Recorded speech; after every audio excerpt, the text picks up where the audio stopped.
On Mother's Day, I opened a card from my daughter and never expected what followed. The sun was already bright when Grace stepped off the bus and walked the short distance to her daughter's house, her purse held carefully against her side as if it contained something fragile. In many ways, it did. Inside were small gifts she had chosen with care, wrapped the night before at her kitchen table under the soft yellow glow of a lamp she had owned for decades. She paused for a moment at the gate, smoothing the fabric of her green dress, the one she always saved for days when she wanted to feel like herself again rather than like time had passed her by. The dress still fit well, clinging gently to her waist and falling just below her knees, and she told herself that today would be a good day. It was Mother's Day, after all.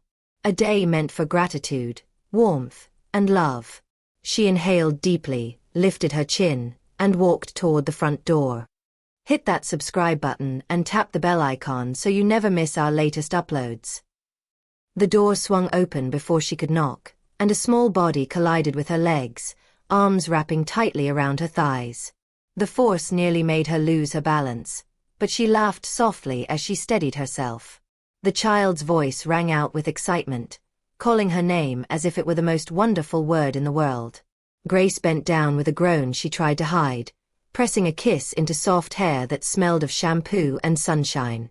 For a fleeting moment, her heart felt full, and she thought that maybe she had imagined the distance that had grown between her and her family over the past few years. Maybe today would be different. Inside the house, the air smelled of coffee and something sweet baking in the oven. Decorations hung loosely around the living room, pastel banners and paper flowers taped a little crookedly to the walls. Grace stepped inside, carefully removing her shoes and placing them neatly by the door, as she had always done. She noticed that no one commented on the flowers she had brought or the pastries balanced carefully in her arms. They were set aside without much acknowledgement, placed on the counter among other items that seemed more important. Her son-in-law gave her a brief nod, his eyes already drifting back to his phone. Her daughter emerged from the kitchen moments later, wiping her hands on a towel, smiling just enough to appear polite. They ushered her toward the living room, guiding her to the sofa as though she were a guest rather than family. Grace sat down slowly, arranging her skirt, her movements careful and deliberate. The children gathered near her feet, restless and energetic, whispering to each other and glancing toward their mother with excitement. Grace watched them, smiling softly, wondering what surprise could have them so animated. Her daughter reached into her purse and pulled out a card, pink and glossy, decorated with childish drawings that made Grace's chest warm with anticipation. The card was placed into Grace's hands, and her daughter instructed her to read it aloud so everyone could hear. Grace hesitated for just a second, a flicker of uncertainty passing through her mind, but she dismissed it quickly. Why would she doubt her own family on Mother's Day? Her fingers trembled slightly as she opened the card, her eyes scanning the familiar shapes of hearts and flowers. She cleared her throat, lifting her voice, wanting it to sound strong and happy. The first line was simple and expected, the kind of rhyme she had read on countless cards over the years. Her smile widened as she began, her voice steady and clear. But as her eyes moved down the page, the words changed, turning sharp and cruel. Her breath caught, her voice faltering as she read phrases that did not belong on any card, let alone one meant to honor a mother. The words struck her one by one, each sentence heavier than the last, until the meaning became impossible to escape. She felt as though the room had tilted, the air thickening around her. When she finished reading, silence fell. It stretched painfully, long enough for hope to flicker and die. Then laughter erupted. It wasn't warm or gentle. It was sharp, cutting through the quiet like broken glass. Her son-in-law laughed openly, his shoulders shaking, while her daughter tried to cover her mouth, failing to hide her amusement.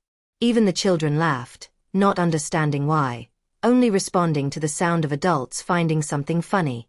Grace stared down at the card, her vision blurring as tears filled her eyes, her hands shaking so badly she could barely hold it. The card slipped from her fingers and fell to the floor, landing face up as if to ensure its message was seen by all. Her daughter commented on Grace's expression, laughing as though she had just witnessed a clever prank rather than the public breaking of her mother's heart. Someone suggested taking a picture, capturing the moment as if humiliation were entertainment. Grace felt her chest tighten, pain radiating outward, her breathing shallow and uneven. She tried to speak, but the words tangled in her throat. She was told it was just a joke, that she shouldn't take it so seriously. The words felt hollow, meaningless. Grace had spent her entire life being careful with her words, choosing kindness even when she was tired or hurt. The cruelty of the card did not feel accidental. It felt practiced, rehearsed, deliberate.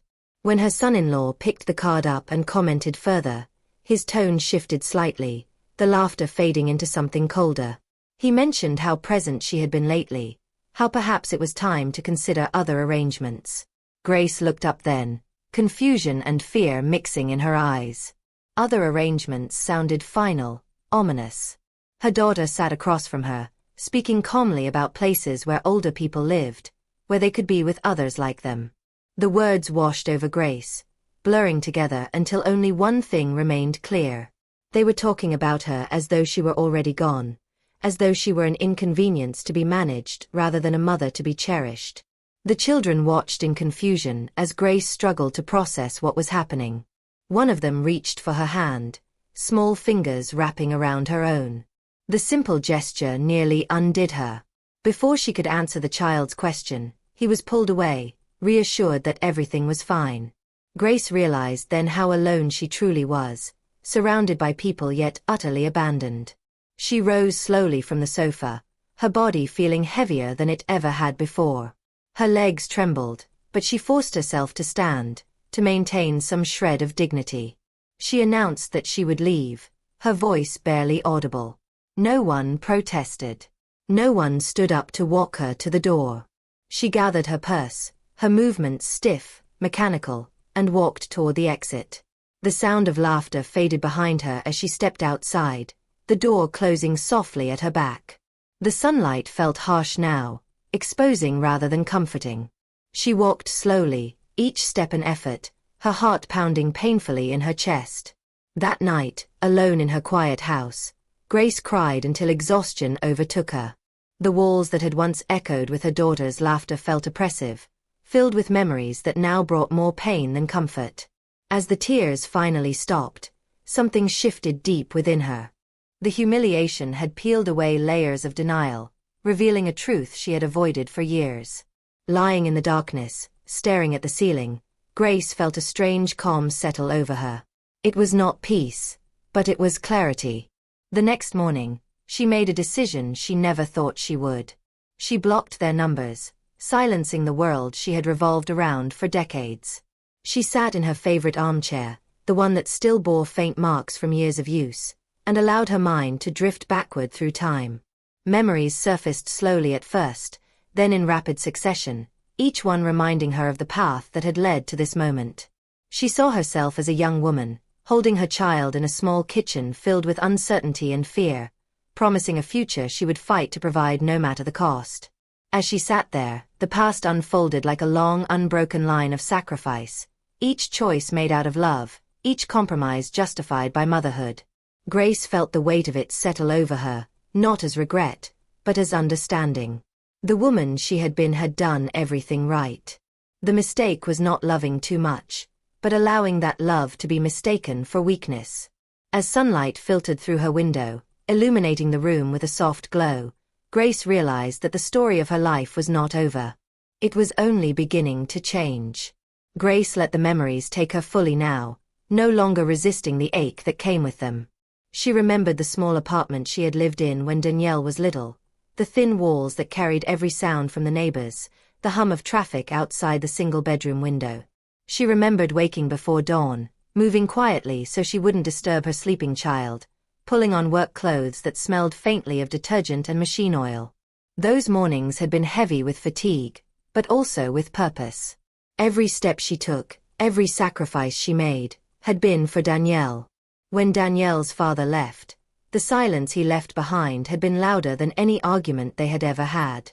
Grace had come home from work that day expecting to find him in the kitchen, maybe sitting at the table with a cup of coffee, complaining about the heat or the bills. Instead, She found an empty chair and a folded piece of paper where his place setting should have been. The words on it were brief and impersonal, as if he were resigning from a job rather than abandoning a family. Grace had read it twice before the meaning fully sank in. By the time Danielle toddled into the kitchen, rubbing sleep from her eyes and asking for her father, Grace already knew her life had split into a before and an after. She had held Danielle that night while the child cried herself to sleep, asking questions Grace couldn't answer honestly without causing more pain. Grace lied softly, telling her daughter that her father had gone far away, that he loved her, that everything would be all right. Each lie felt like a small betrayal, but Grace believed it was necessary.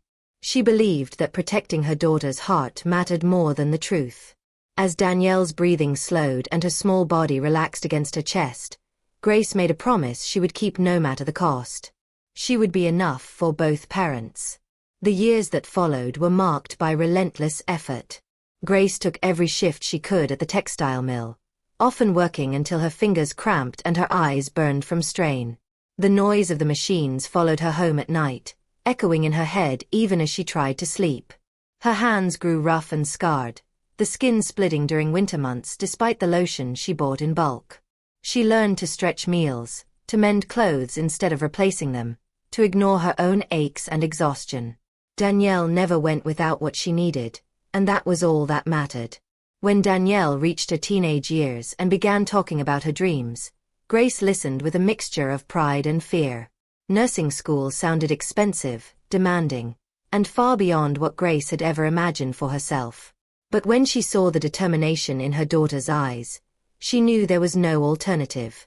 She sold her mother's jewelry without hesitation, each piece carrying memories of another generation of women who had endured quietly. Grace told herself that those women would understand. They had sacrificed too, in their own ways.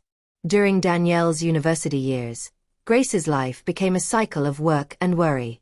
She cleaned offices on weekends, scrubbing floors long after most people were home resting. Her back ached constantly, a dull, persistent pain that never fully went away. She rarely complained.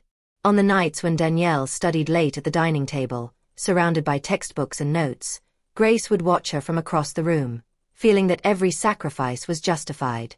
She clung to those moments, believing they were building something solid and lasting between them.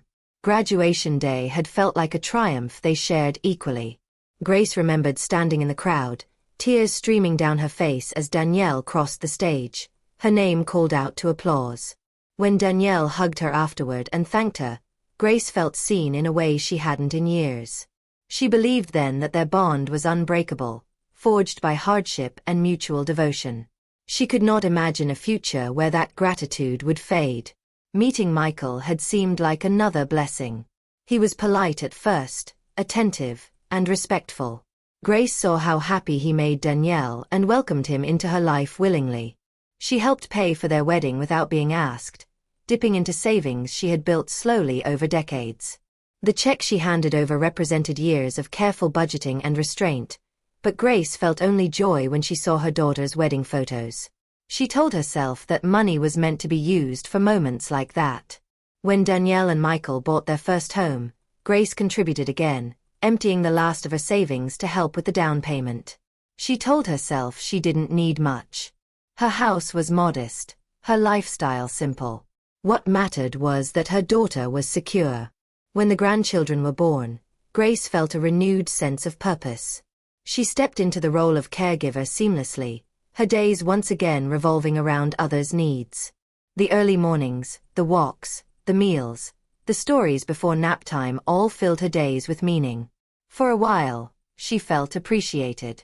Danielle thanked her often in those early years, calling her an angel, saying they couldn't manage without her. Grace held on to those words, letting them sustain her when her body felt worn down. But slowly, almost imperceptibly, the tone changed. Gratitude gave way to expectation. Suggestions she made were brushed off or criticized. Her presence, once welcomed, began to feel tolerated rather than desired. Grace noticed the shift but refused to acknowledge it fully. She told herself she was imagining things, that she was being too sensitive. When Michael spoke to her sharply, she blamed stress. When Danielle dismissed her concerns, she blamed herself for interfering. She continued showing up every day, continuing to give, believing that consistency would eventually restore what had been lost. When Michael lost his job, Grace stepped in without hesitation, sending money every month to help them stay afloat. She never asked when it would stop. She trusted that they would tell her when things improved. When they didn't, she continued sending the money anyway, convincing herself it was still needed. Each transfer was made quietly, without discussion, another invisible thread binding her to them. As she sat in her armchair, replaying these moments, Grace felt a dull ache settle in her chest. She could see now how gradually she had been repositioned in their lives, not as a mother or grandmother, but as a resource. The realization was painful, but it was also clarifying. She understood now that the humiliation of Mother's Day had not come out of nowhere. It was the culmination of years of subtle disregard, of boundaries eroded one small compromise at a time. Grace closed her eyes, letting the weight of that understanding settle. She felt grief for the years she had spent hoping things would change, for the love she had given without protection. But beneath the grief was something else, something steadier. Resolve. She was tired of pretending not to see what had been in front of her all along. The woman who had survived abandonment, poverty, and relentless labor was still there, waiting to be acknowledged. And she was ready to act. The resolve did not arrive as a sudden burst of anger, but as a slow, steady certainty that settled into Grace's bones. It felt different from the fear and sadness she had known before. This was quieter, heavier, and strangely comforting. It was the feeling of finally standing on solid ground after years of shifting sand. She rose from the armchair with care and walked into her bedroom, opening drawers she rarely touched, lifting stacks of neatly folded clothes she had saved, just in case. At the back of the dresser was the wooden box her mother had given her years ago, its surface worn smooth by time and handling. Grace carried it to the bed and sat down, resting it in her lap as if it was something alive. Inside were documents she had carefully organized and protected for decades. Bank statements, property deeds, investment certificates, all neatly arranged. Grace had never been careless with money. Poverty had taught her discipline early, and she had carried that lesson with her all her life. As she flipped through the papers, numbers began to take shape in her mind, adding themselves together with unsettling ease. She paused, stunned by the realization of how much she had given away without ever truly acknowledging it. The sum was not abstract anymore. It was concrete, undeniable. Tens of thousands of dollars, handed over quietly, consistently, without expectation of return. She leaned back against the headboard, closing her eyes as memories surfaced to match the figures on the page. She saw herself handing over checks, transferring funds online late at night, saying yes when she should have paused to ask why it was always her responsibility. She remembered the kitchen remodel, the excited conversations she had listened to while knowing she would never use that kitchen. She remembered the computers for the children, the car repairs, the emergencies that somehow never stopped coming. Each memory carried the same underlying assumption. Grace would handle it. Grace always did. What hurt more than the money was the realization of how her generosity had reshaped the way they saw her. She was no longer someone to be thanked, but someone to be used. The more she gave, the less she was valued. The pattern was painfully clear now, impossible to ignore. Grace felt tears well up again, but she wiped them away quickly. She had cried enough. This time, she needed to think. Her mind drifted to the moments she had brushed aside as insignificant at the time. The family dinner she hadn't been invited to, dismissed casually as something she would have found boring. The photos she saw afterward, smiling faces gathered around a table she had helped pay for in one way or another. The birthdays where she arrived early to help, only to be treated like an inconvenience. The subtle remarks about her age, her energy, her relevance. Each incident had chipped away at her sense of belonging, but she had patched herself together with hope and denial. She remembered the phone conversation she had overheard months earlier, standing frozen behind the patio door. Michael's voice had been calm, detached, as he spoke about her as if she were a problem to be solved.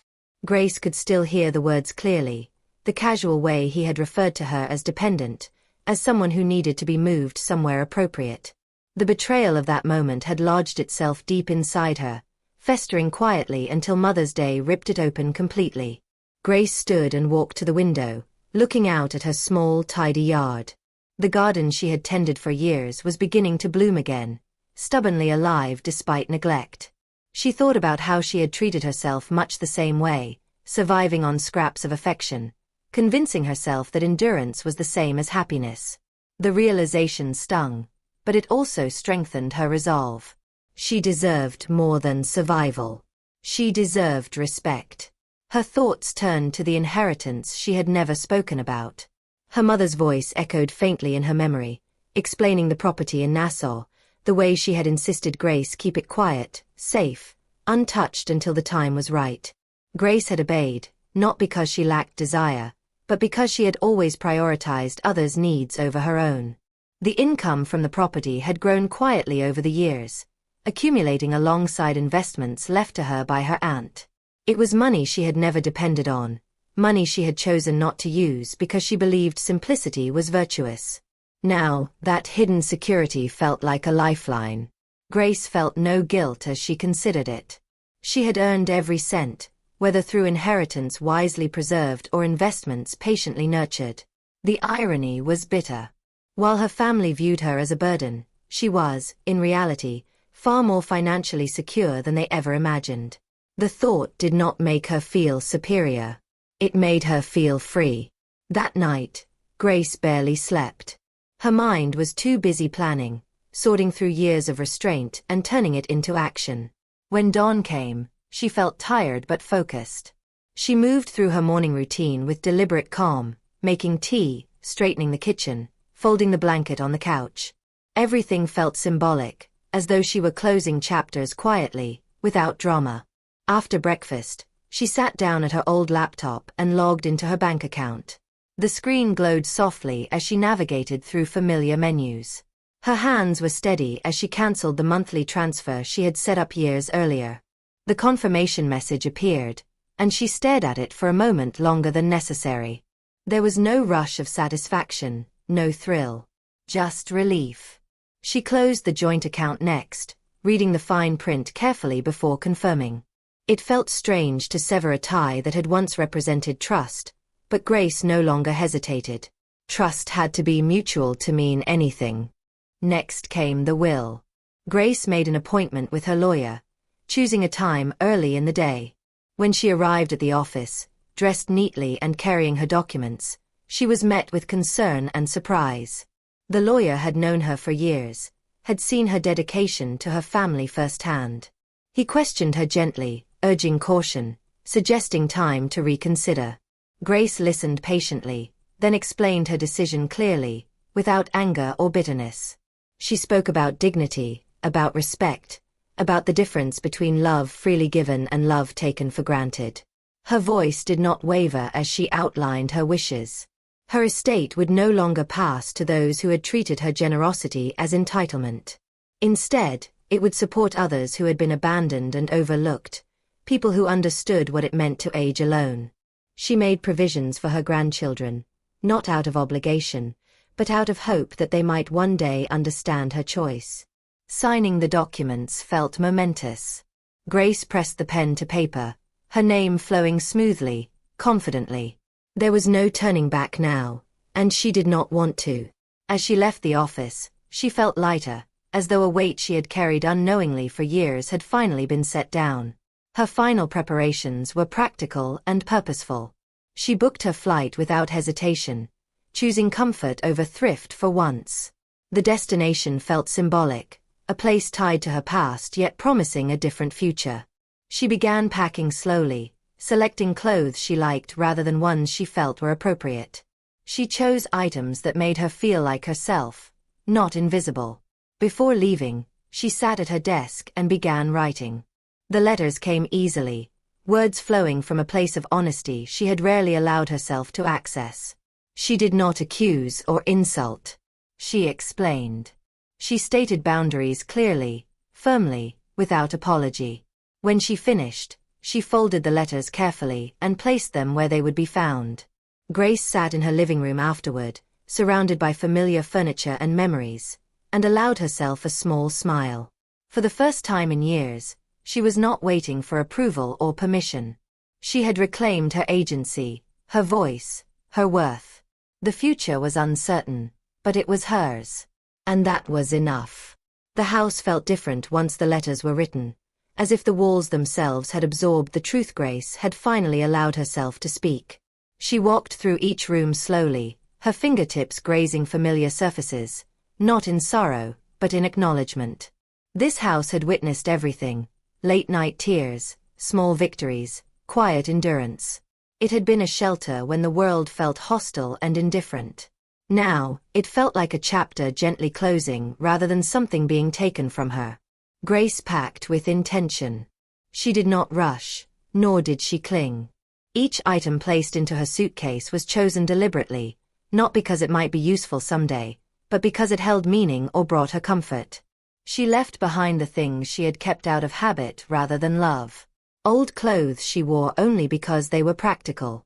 Objects tied to expectations that no longer belonged to her. The process felt cleansing, like shedding a skin that had grown too tight.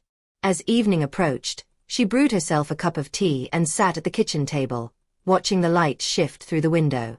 Her phone remained silent on the counter. No messages, no calls. She did not check. For once, she was not measuring her worth by whether someone reached out. She felt a quiet satisfaction in knowing that when the letters were found, the shock would be immediate. The absence of her monthly transfer would follow soon after, an undeniable confirmation that something fundamental had changed. That night, Grace slept deeply. Not the exhausted sleep of someone who had given too much, but the steady rest of someone who had finally chosen herself. When she woke before dawn, there was no dread waiting for her. Only anticipation. She dressed carefully, choosing her gray suit, the one that reminded her of pride rather than obligation. She styled her hair with practiced hands and applied her makeup slowly, not to hide her age, but to honor the woman she saw reflected back at her. The taxi arrived just as the sun began to rise. Grace locked the door behind her, slipping the key into her purse without hesitation. She did not look back. The airport was busy, filled with people rushing toward destinations that mattered to them. Grace moved through the crowd calmly, her steps unhurried. When she sat in the first-class cabin, she felt a flicker of disbelief. This comfort was not something she had ever allowed herself before. She leaned back, accepting it without guilt. As the plane lifted into the sky, Grace closed her eyes briefly. She did not think about Danielle or Michael or the inevitable confrontation that would follow. She thought about the ocean, about warm air and open windows, about mornings that belonged entirely to her. For the first time in years, her thoughts were not tethered to someone else's needs. When the letters were discovered later that day, the reaction was exactly as Grace had anticipated, though she was not there to witness it. Confusion came first, followed by disbelief. Phone calls went unanswered. Messages piled up, ranging from concern to anger to accusation. The missing money turned panic into urgency. But Grace did not respond. She was thousands of miles away, watching the clouds give way to blue water below. In Nassau, the air greeted her like an old friend. The condo was brighter and more beautiful than she had imagined, sunlight spilling through wide windows, the sound of waves constant and soothing. Grace walked through each room slowly, her footsteps echoing lightly on polished floors. This space was hers. Not borrowed, not shared out of obligation, but owned fully, unapologetically. She stood on the balcony that evening, looking out at the endless horizon. The ocean stretched before her, vast and unconcerned with human drama. Grace felt a deep sense of peace settle over her. She was not running away. She was moving toward herself. Days passed, then weeks. Grace established a routine that felt natural rather than imposed. Morning walks along the beach. Breakfasts eaten slowly, without interruption. Conversations with neighbors who saw her as a person, not a resource. She laughed more than she had in years, surprised by the ease with which joy returned once it was no longer conditional. Eventually, she checked her messages.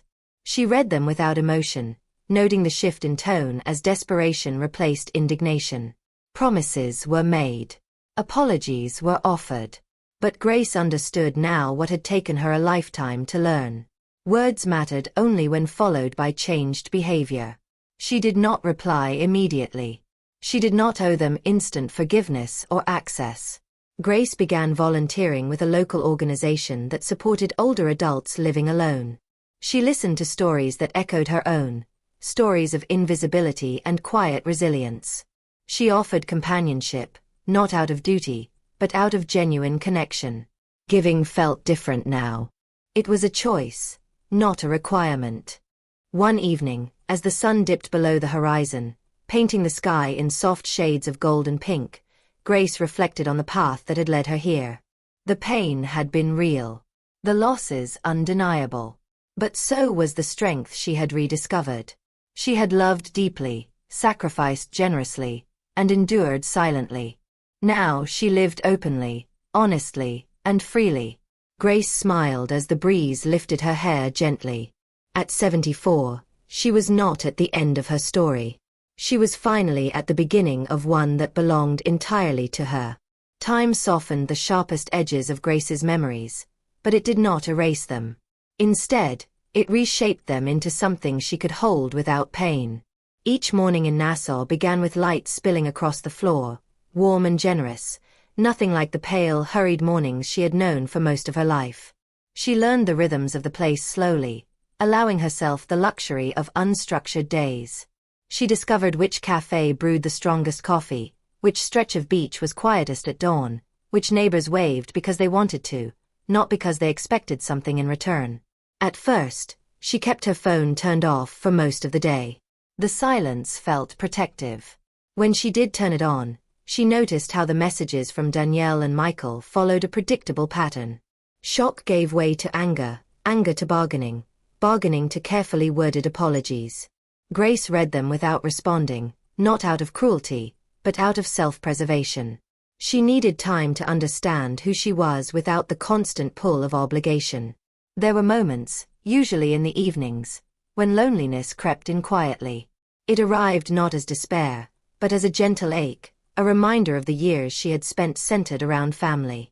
Grace acknowledged those moments without fighting them. She would sit on the balcony, listening to the waves, and let herself miss the version of her daughter she once knew. She grieved not only the relationship she had lost, but the one she had believed would always exist. Allowing herself to grieve felt honest, and honesty, she had learned, was far less exhausting than denial. As weeks turned into months, Grace's confidence grew. She enrolled in a local art class on a whim, something she had never considered before. Her hands, once shaped by factory work and constant labor, learned new movements, brushing color onto canvas with tentative curiosity. The first painting she completed was simple and imperfect, but she felt an unexpected swell of pride when she signed her name at the bottom. It was a small act, but it belonged entirely to her. Grace also made friends, not the polite acquaintances of obligation, but genuine connections built on shared stories and mutual respect. There was a woman her age who walked the beach every morning and spoke candidly about aging without shame. There was a couple who invited her for dinner simply because they enjoyed her company. No one asked her what she could give. No one treated her presence as a favor. For the first time in decades, Grace felt chosen. Eventually, she responded to one message. It was not an apology or an explanation, but a boundary. She wrote carefully, choosing her words as she always had, but this time with herself in mind. She stated that she needed space, that reconciliation would require time and genuine change, not panic or convenience. She did not argue, defend, or justify. She simply stated the truth. Sending the message did not fill her with dread. It filled her with calm. The response was immediate, emotional, and overwhelming. Grace read it, then set the phone aside. She understood now that urgency often revealed motivation more than sincerity. If her family truly wanted to rebuild something meaningful, they would respect her pace. If they could not, that too would tell her everything she needed to know. Grace spent her days doing things that once felt indulgent. She lingered over meals. She took afternoon naps without guilt. She read novels purely for pleasure rather than information. Each small act felt like reclaiming a piece of herself she had set aside long ago. She was no longer measuring her worth by productivity or usefulness. Simply being was enough. One afternoon, while walking along the shore, Grace noticed a young woman sitting alone, staring out at the water with the same distant expression Grace had once worn. Without thinking too much about it, she sat nearby and struck up a conversation. They spoke about life, about expectations, about the quiet fear of becoming invisible. Grace did not offer advice. She offered understanding.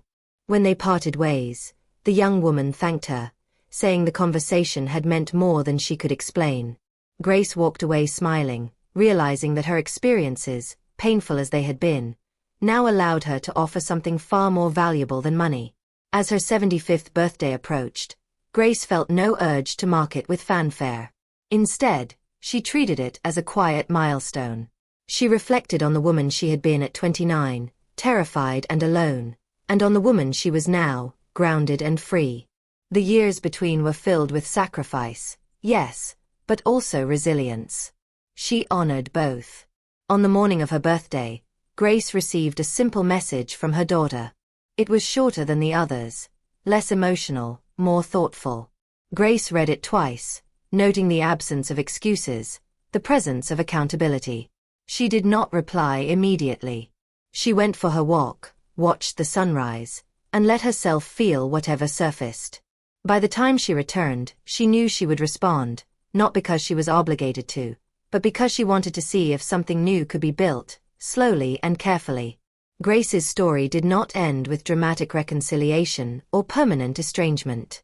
It continued in a way far more realistic and powerful, with boundaries, with choice, with self-respect. She had learned that love did not require self-erasure, that generosity did not mean endless sacrifice, and that family was not defined by blood alone, but by behavior. Standing on her balcony that evening, the sky stretching endlessly before her, Grace felt gratitude not for what she had endured, but for what she had finally claimed. Her life was no longer something happening to her. It was something she was actively living. And for the first time that felt like enough.